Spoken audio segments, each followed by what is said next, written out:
अनन्या के लिए मुंबई शहर नया था। वो अपने काम के सिलसिले में मुंबई के एक पुराने अपार्टमेंट में रहने आई थी, फ्लैट नंबर 904, जो कि 9वीं मंजिल पर था। जैसे ही उसने उस बिल्डिंग में कदम रखा, उसे एक अजीब सा डर और गहरा अकेलापन महसूस हुआ। हवा में एक अजीब सी खामोशी थी जो उसके दिल में एक अनजानी बेचैनी पैदा कर रही थी। शुरुआत की रातें मुश्किल थीं। उसके बगल वाले फ्लैट 903 से हर रात खटखटाहट और फुसफुसाहट की धीमी लेकिन लगातार आवाजें आती थीं।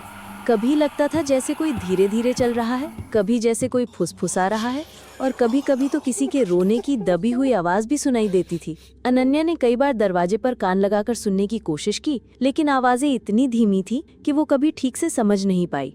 एक दोपहर जब अनन्या अपनी बालकनी में खड़ी थी तो 903 का दरवाजा खुला और एक अधेड़ उम्र की महिला बाहर निकली।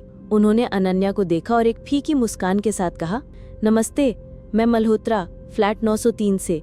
अनन्या ने राहत की सांस ली। नमस्ते, मैं अनन्या, उसने जवाब दिया।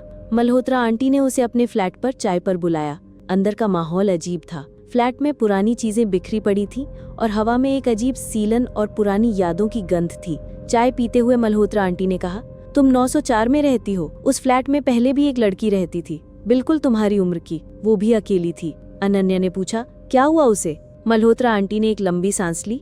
वो एक दिन अचानक गायब हो गई, किसी को पता नहीं चला कि कहाँ गई। अनन्या के मन में एक सिहरन दौड़ गई। धीरे धीरे 903 से आने वाली आवाजें और भी डरावनी लगने लगी। कभी कभी तो अनन्या को लगता था जैसे कोई उसका नाम फुसफुसा रहा है।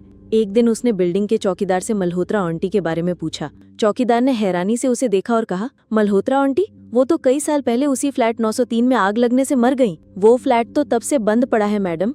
ये सुनकर अनन्या के पैरों तले जमीन खिसक गई। उसका शरीर कांपने लगा। अगर मल्होत्रा आंटी मर चुकी हैं, तो वो कौन थी जिससे वो मिली थी? और 903 से आने वाली आवाजें किसकी थीं?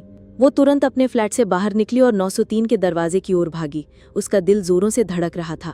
जैसे ही वो दरवाजे के पास पहुंची, दरवाजा अपने आप धीरे से खुल गया। अंदर से एक ठंडी हवा का झोंका आया और एक धीमी जानी पहचानी आवाज ने उसे अंदर बुलाया। अनन्या, अंदर आ जाओ। अनन्या जैसे किसी जादू के असर में आ गई थी। उसका शरीर उसका कहना नहीं मान रहा था।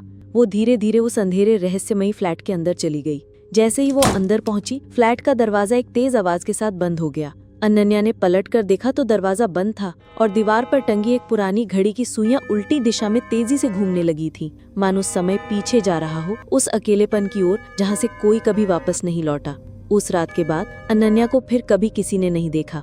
904 में फिर से एक नया अकेलापन छा गया था और 903 से आने वाली फुसफुसाहटें अब शायद किसी और को बुला रही थीं।